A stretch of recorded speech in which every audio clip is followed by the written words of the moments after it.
tay tâm bằng ngô của kia tàu lái cha yên á dột lặng. In the name of God, I on behalf of the government of Nagaland,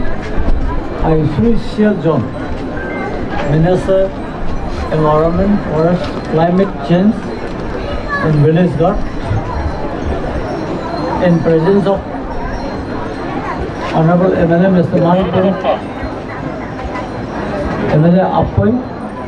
and also ADC and DFO and Executive Engineer and Village Council and public leader, including pastor, I inaugurated this Wangtong Morong on 4th April 2025.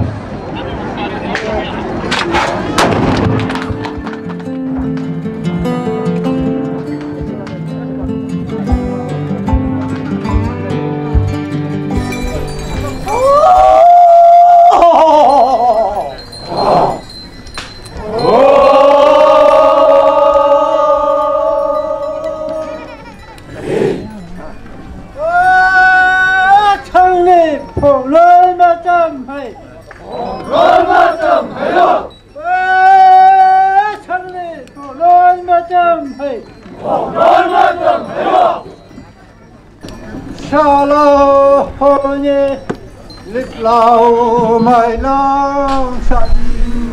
ha abi moe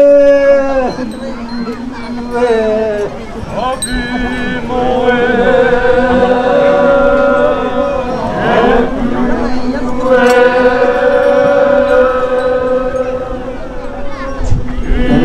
Lim Chama Mas Adu Asram Matiana Bot Ulak Dewa Mat Volunteers Lim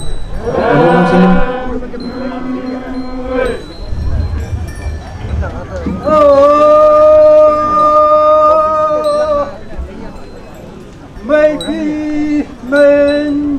trong ô càng lâu mà có lúc mấy con mấy ê hoa văn là ôi con mấy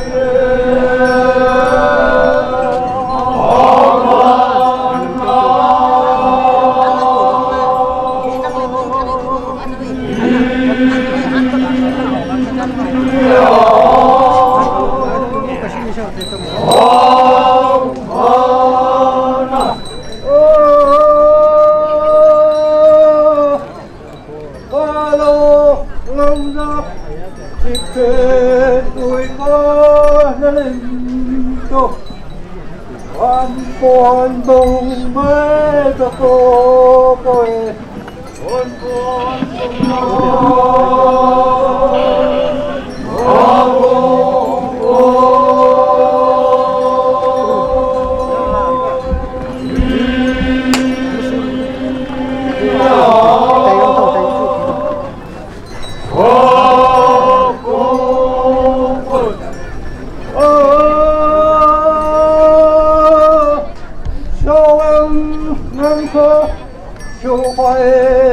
lên hay độ hàng tây nhà eo vẫn là hôm tôi nói hôm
chim câu chim bón chim câu ra chim mang buổi em còn hôm sau mà chim câu tìm nó đâu ra cô anh em bồ bồ cái nó mua lọc này ngay nó vui chẳng may ăn mình nó chẳng nó tiêu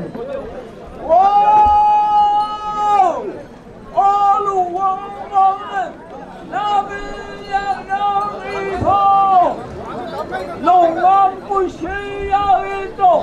sampai jam 5 awal.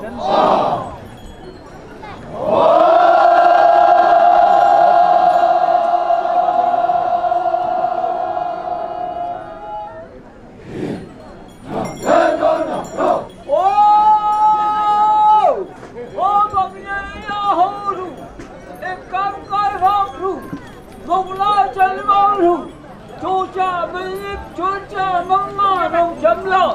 Lupa nak elak nak ya elak nak wah.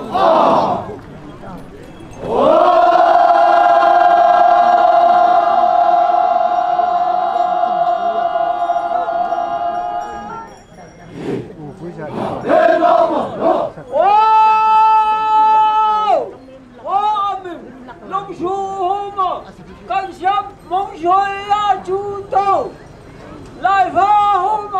bằng làm an ninh lê chủ áo ốc xếp mệnh thủ ngô tâm thân bằng tâm tâm hình lục phụt tiếp chủ vài ngay như châm lão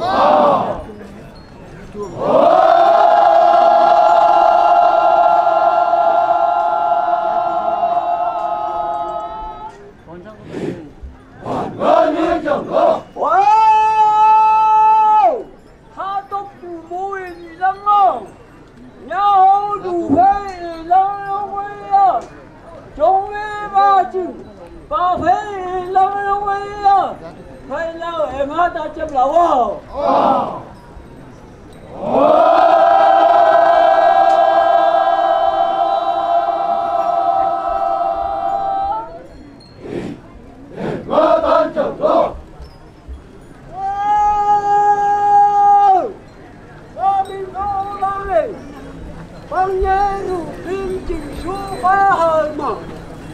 nàng cú đang phải lại phá nàng ngủ dân còn nàng ngủ dân đúng không?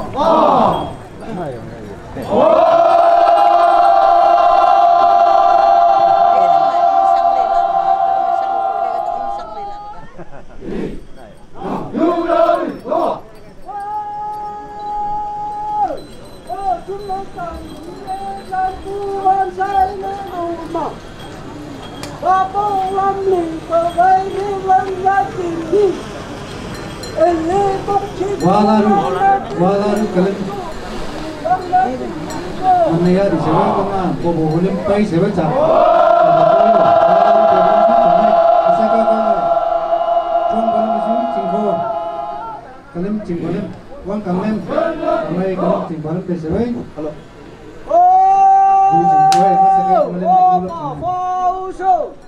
Mong cầu mong hiêm nhiễm sông lê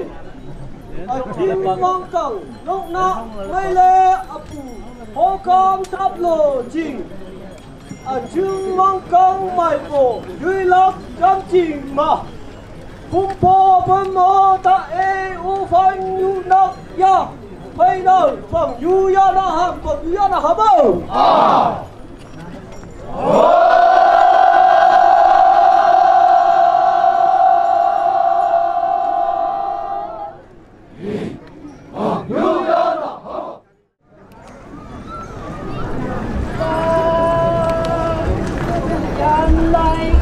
đáp dương su nhi đi bay mà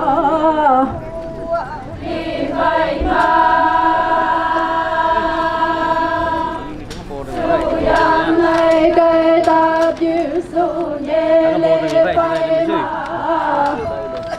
u la nhai sắc vào dây vòng cam non nghiệp buồn làm bao hay tu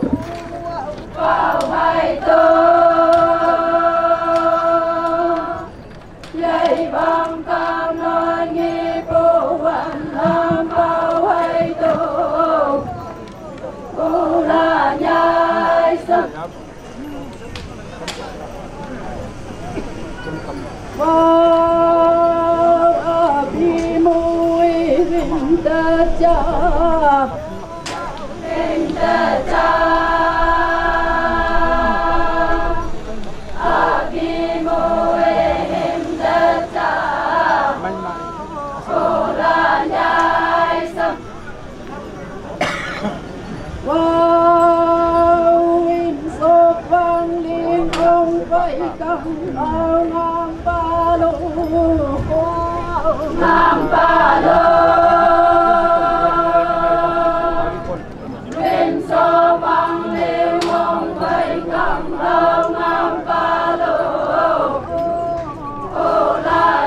Chung sông kham lên lại in tông y phai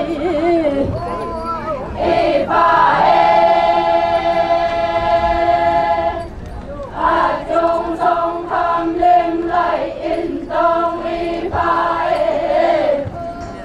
ô la nhai sông vang cần sa phi rong bằng ai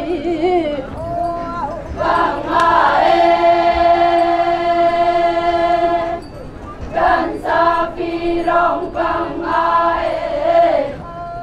ô la nhai sông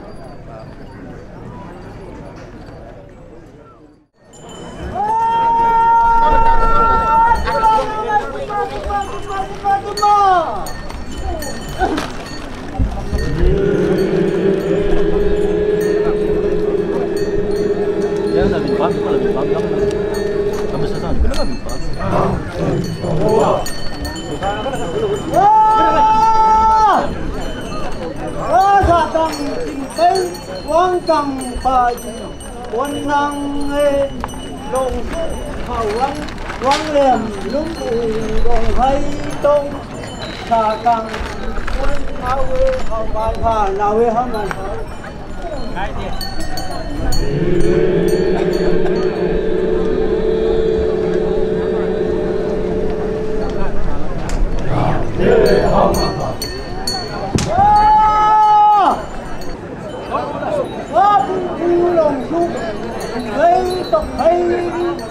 bài thu lại tha bao ngày sân đồ nhà hô chủ tô tộc na bông hum na tèo ta cần xem mũi xem này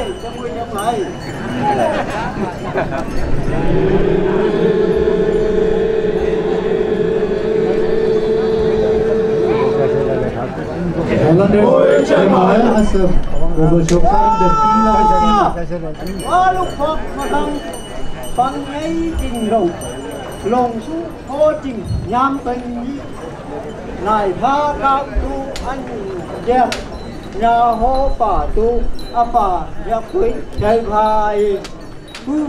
vì đồng nguyên tàu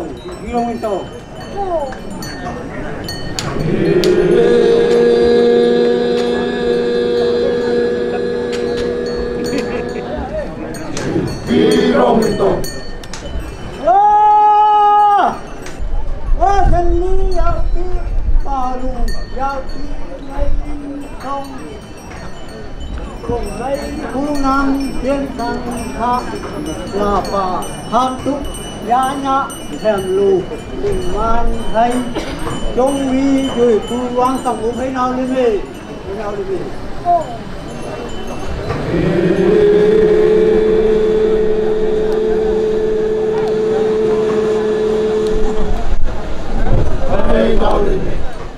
y si bộ vong sim pha bộ tâm phơi cố nhạc chi ang pa nang pay o bộ chino tuman nang de miyong bu pa nang thế nhỉ nang ka nang phao mà cố nhạc cha thầy naka chim yang thế nhỉ ở đâu mà kunyak auliang lak chingna se iwan de nang tui soma pangnang nang nan yong het nang hayang boy nang kadalan nang phai buya bu se tayang tani nang om bu chingna tumana nang da mayong bu fa nang hayang tuman area chairman kong shin lan uyang tuman phai langmeng angpa nang o hibak pa tam phai bu chingna mayong bu fa nang invitees officers politician webalan ausing koma okyabai tumana numan an pon yanang mong may yanang sa còng chim cây chừng rắc quân chạc chư mơ quên sốt vang lên ông bơ căng lao pan mi man son pha u quăng căng tơ bay yon anh nhị son phao anh nhị sóc cát pha ring khu yo wan quăng căng hạ quăng căng lao trong phay nào tu thêm số lâm gai pha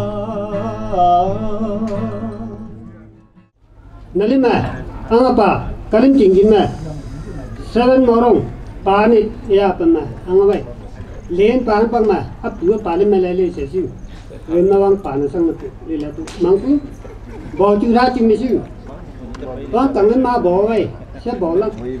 wa to se kai lak le mangku gel ne ani siu angapa ani pa kalim tu kancharan ne angapa siu jamai kalim loli chon lakang kalim namana chon lakang la ding to ka tu ai beta ani siu kalim mere kong sin me yang chang ama wangim jami ong ke ta tan na anga su su ya sa dai bia ne ngao pai ku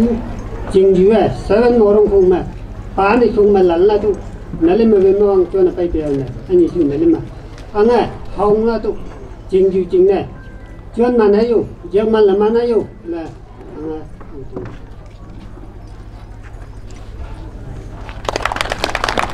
cái cam kính này trên kì, đúng không? Chú ba đi à?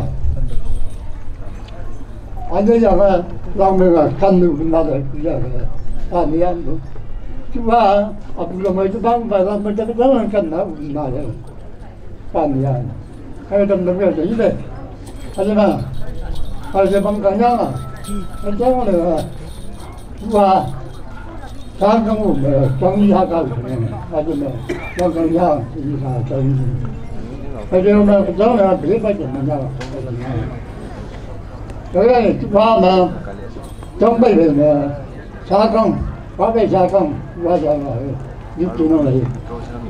mà tôi chú không đâu ba nó là làm gì ba rất không được gì chứ nhưng mà trong nhà cao cái gì vậy cái phong chú là nói lên là giờ cái tình đó, ra là thầy này ra nữa, cái đó là đúng 100% mà, 1% mà cho nó nhớ, nhưng mà cầm hai thì cho mà chú hai lòng mình vừa mà, ra mình làm gì, abu làm người dân nè, abu làm gì làm cái nào mà, hai trăm giây mà, rồi, bây giờ cái đó thì bây giờ này là làm, bây giờ mình biết rằng mình ra được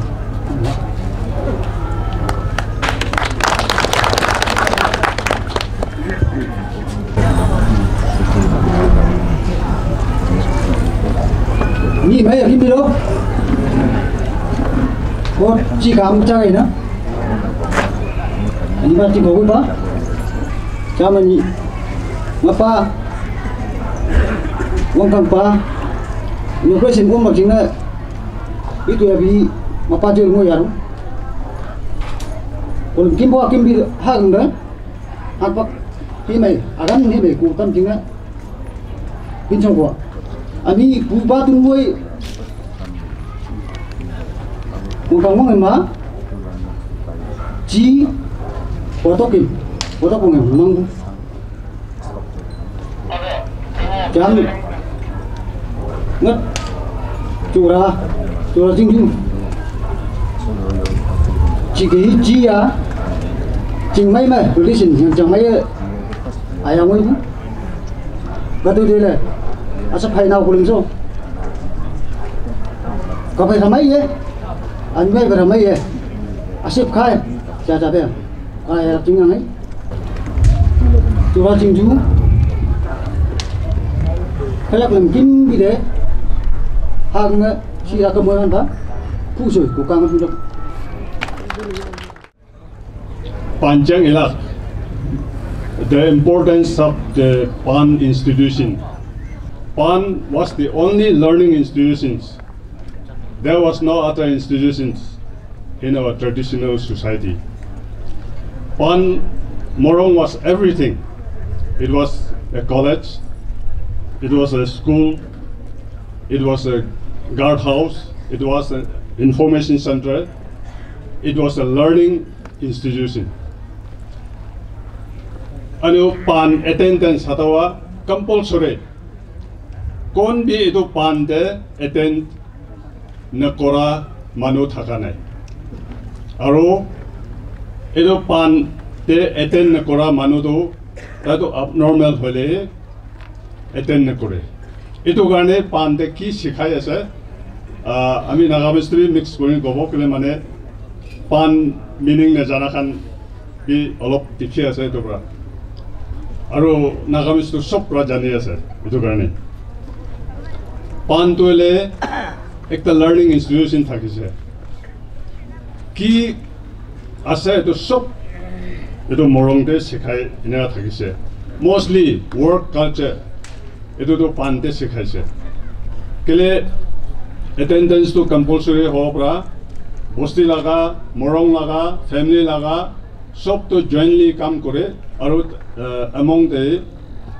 morong youths competition thakise. Ito garne no man remains idle. Sob kam kurbo lage. Traditional society to kam nokora manu do taito abnormal ito hi thakise.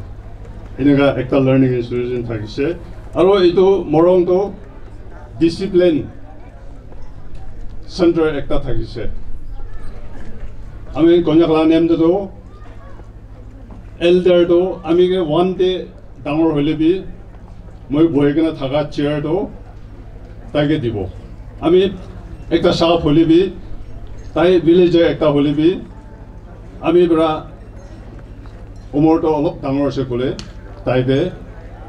moi boy thaga chair do dibo. Inega thakise kele mane PAN de edu sikhaise. Titia olop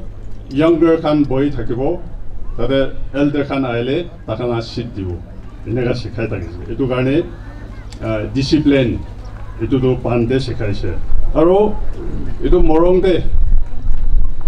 gana sana song and dance etu bi morong de sikhaise. Dusra jaga de etu sikhabole jaga nai. Aro bosti laga history etu bi PAN de sikhaise. Itia kiman bosti bra aise relationship PAN majore bosti majore inega thaka etu bi PAN de sikhai gene inega kuri jai thakise. Etu bra peace to maintain kuri thakise. Aro morong to le guard house nisina thakise. Morong te edo young man khan olop senior khan pra lead kurigene junior khan bi kurigene every day turn by turn pasta soita youth khan thakibo. Bosti fire incidents olaile noile ba enemies aile animal edo tiger lion nisina haile edo kote hala kurbo edo jaga de youth khan jaigane edo sabo inega thakise. Anga wang kang pa wai jingpai palu na sangku anga pa makang chata chong pa palu lim tai tong jamai ta pa suyo bai su relation frau ya la to ya ba pa palu chana sanga lu phai ling la to ya san papa la kham ju khau ju la ana kalima mangku gavai ma luwa lang phai lingnya patawai ngom lipang kata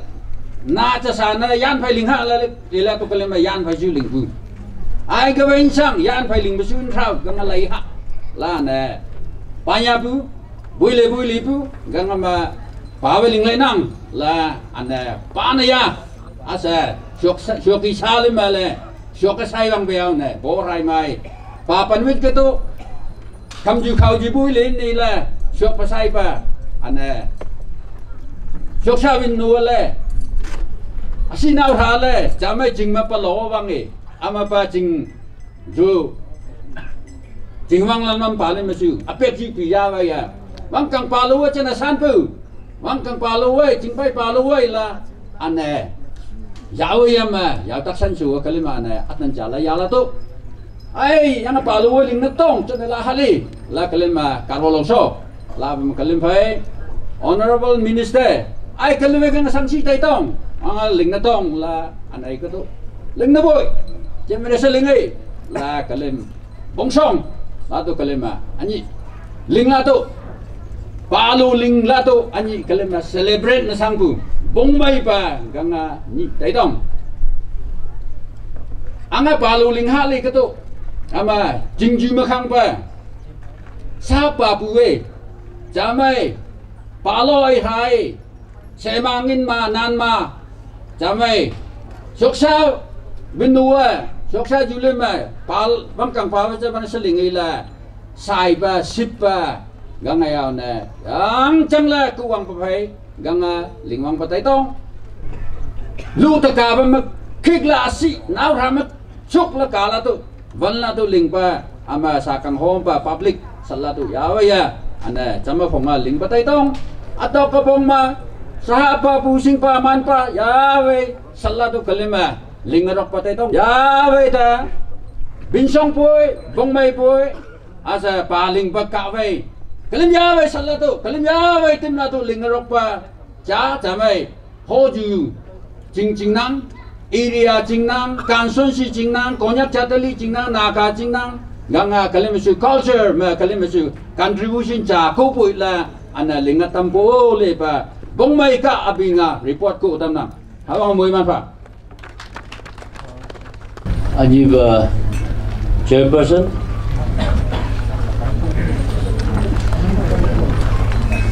honorable minister for forest and climate change Ang of Chief Ang of Langmin Chi Hoju Jingyu Ang ba Boila to sa titim the public Convener Morum Construction Committee dignitaries from various ends and not forgetting the leaders of the political parties, civil societies, village council chairmen, Anya Nyalam, Kashim Gai, Aniba, Para Pangasang Ju,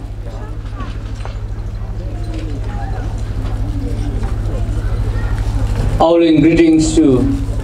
on behalf of Aboy constituency ko ani satpa timba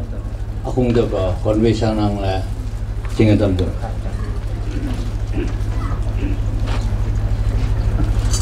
anibahan pa such an occasion which is to be dignified and reminisced at the same time is indeed an eye-opener for the generations. Labaya, film, aneba, apu, manip, convener pam woila the two salim, jingma, panla do ani, anga parap, initiative labangan la the kosong bongmaya, kanati, ani learning process miya jima. film culture and rich sanglak chuma importance ko bangalna to som bomai la boile singaton na labma film society change cha na on behalf of a boy for idu boy aulim thank you so much gai ji ju boy gai ji ju darak chingwe lamya na boy ti an ji me ti we yu na boy baba halim lilim ma gane ka to brai ba abay le nakla nilim gaye nilim ko support gaye tiran juba wene sai ba ni su jutai sabang juma su nilim lam pai nilim ma sora to su ta haba jatili sang na pai ba aboy asong mo mo boy kelima sabang songai ya jima constituency baba le ya sisu nilim ku wisdom ma honula to pai boy la be o kelim da gai pai lang ni bisu ani paling jima apua paling me legacy la ba la to pai ba thu tha kelim ma apu lim boy la to ne pai ani thu tha kelim lengan mane ani kelim yang generations lim su au lim nilim kelim songsum male area constituency develop sanglak jingma leader amai thailak jingma mokka kara da pai ba gai ji hipni su kelim chillalim kelim su jam anai ba wanglam jutai she sangla do jam ma ham lak jingma jingyo ya kaya lo le thank you ibakama ko nilim de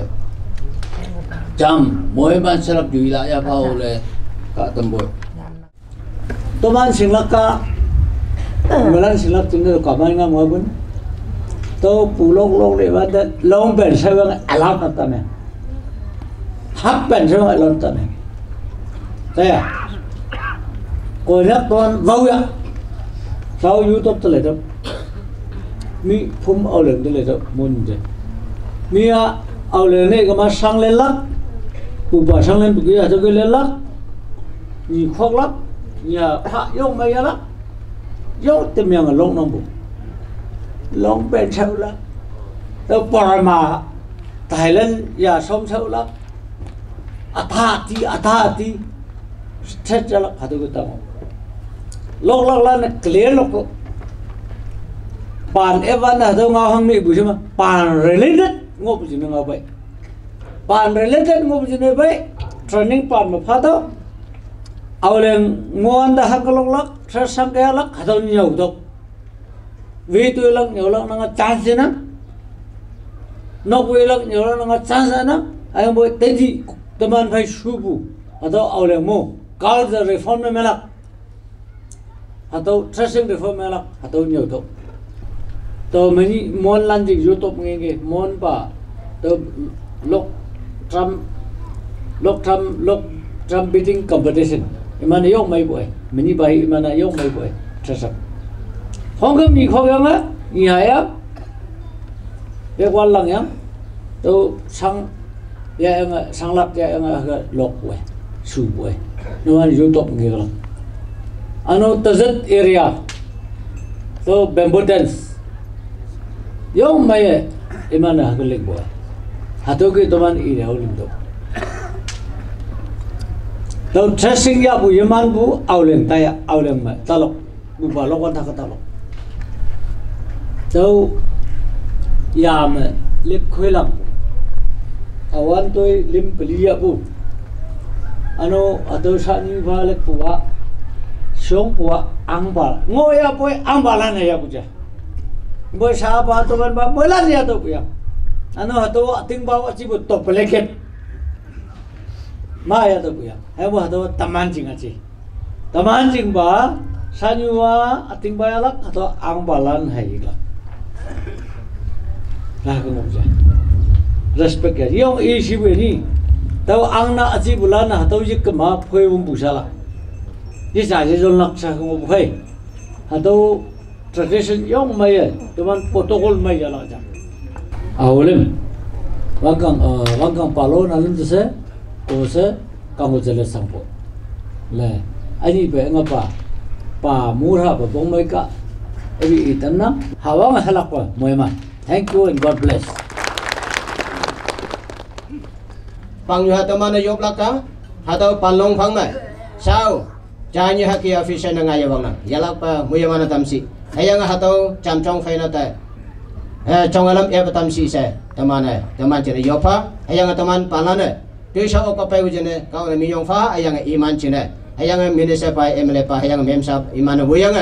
Awis ni kami yang ada lagi iman lili tu sah cina. Ayang akhirnya atau pa haying kau na fana fa caw tamna. Mulancam saya pun hipayayu. Muyaman ba kawang ayan na yasa nilang na kan muyaman ba diso.